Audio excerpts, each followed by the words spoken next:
Hi, I'm going to show you how to create a conference for your students.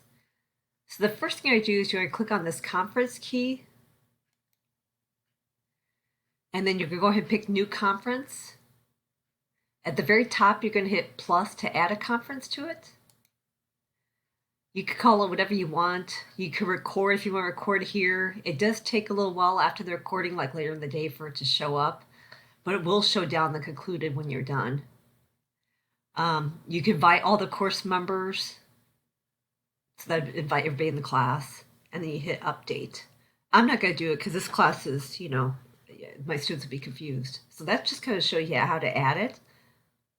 I'll just go ahead and do it. What the heck? Okay, and then to start it, all you're going to do is hit the start button. And my camera's not on, but that's how it works. You could pick your microphone or listen only, but from there you can go from there.